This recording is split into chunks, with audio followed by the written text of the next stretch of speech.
Hello everyone, myself Jaya Agarwal, Assistant Professor Political Science from SPCGC Ajmir.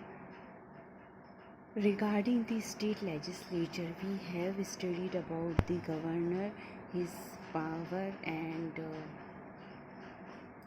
position, and today we are again going to study about the state executive, and today we will study about the real executive of the state, that is chief minister, and we are going to study about the powers of the chief minister of a state in India. So the chief minister of a state in India has numerous and extensive powers which may be studied under the following headings. First one is formation of the Council of Ministers. So one of the foremost function of a state chief minister is the formation of the Council of Ministers, which he also heads. The chief minister, like the prime minister at the center, is central to formation, life and death of the Council of Ministers. The process of the formation of the Council of Ministers starts with the appointment of the Chief Minister himself. Soon after his appointment, he advises the governor regarding the appointment of other ministers, the allocation of portfolios to ministers, and their removal is also done on the recommendations of the Chief Minister.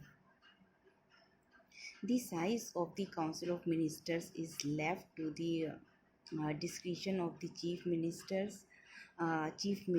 but we can also study the constitutional amendments which have been made in this regard regarding the size of the Council of Ministers, and we will study this topic in a separate video, that what can be the size of the Council of Ministers at the central level as well as in the state executive, which have been decided by the Constitutional Amendment Act.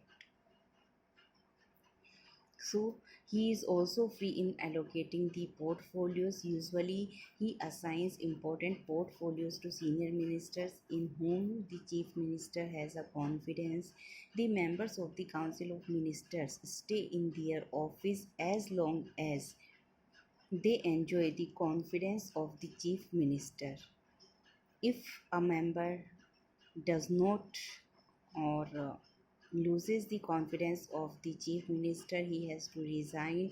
In case the member refuses to submit his resignation, the chief minister can advise the governor to dismiss such a minister. It may be noted that the chief minister would have such a recommendation for dismissal or only in extreme cases. The chief minister presides over the meetings of the Council of Ministers and has special say as the presiding officer. It is his duty to keep unity among the members of his team so that the principle of collective responsibility may properly operate.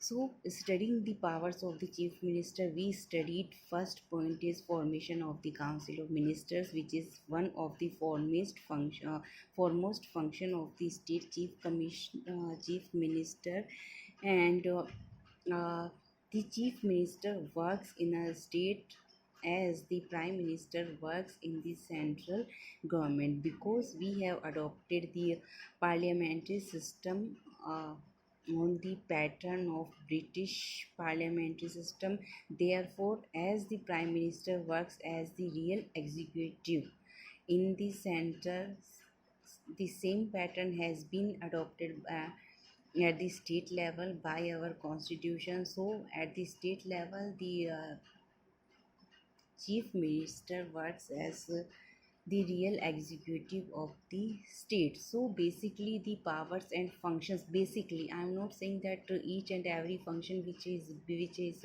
being performed by the prime minister is being performed by the chief ministers of different states.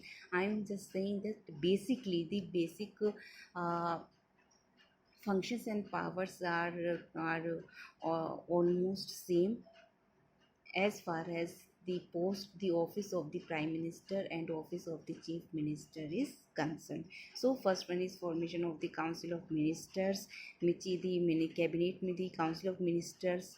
The ministers are being appointed by the chief ministers, and anytime he can make necessary changes to his council of ministers, and ministers can be removed from their offices, and he can appoint new ministers, and he presides over the meetings of the council of ministers, and he make proper control, or he keeps proper control over the council of ministers. Second one is relations with the governor. He is the chief link between the governor and the council of ministers.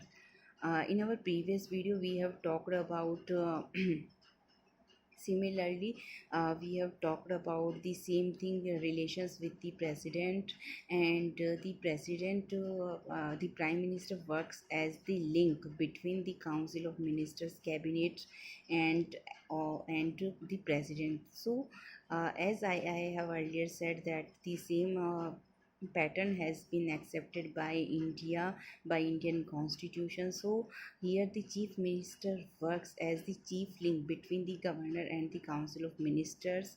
He keeps the governor informed of all the decisions of the council of ministers in the same manner as the prime minister has to communicate to the president the decisions of the union council of ministers. The chief minister places a matter for the consideration of the council of ministers if the governor so desires. It is also the duty of the chief minister to communicate all the decisions of the council of ministers relating to the administration of the state and proposals of legislation to the governor. He also provides the governor with such information relating to the administration of the state of affairs and proposal of legislation as he may call for. It may be noted that the chief minister alone has the power of having direct communication with the governor and no other member of his council of ministers, unless specially authorized, enjoys his right. Next one is relations with the legislature. The chief minister is also the sole channel of communication between the council of ministers and the legislature. As the leader of the majority party or of a coalition of parties, he makes his presence felt in the house at every stage. He is the chief spokesman of the state government in the state legislature, and also all important policy statements are made by him in the legislature. He plays an important part in the deliberations and discussion in the house, and defends his government's policies on the floor of the house. He faces the main onslaught of the opposition in the legislature and comes to the rescue of the ministers when they are in tight corner. The House attaches great importance of the statements and assurances of the Chief Minister because they are authoritative. Next one is the agenda of the State Legislative Assembly and the State Legislative Council. If there are two houses in the state legislature, is determined by the Speaker of the House in consultation with the Chief Minister.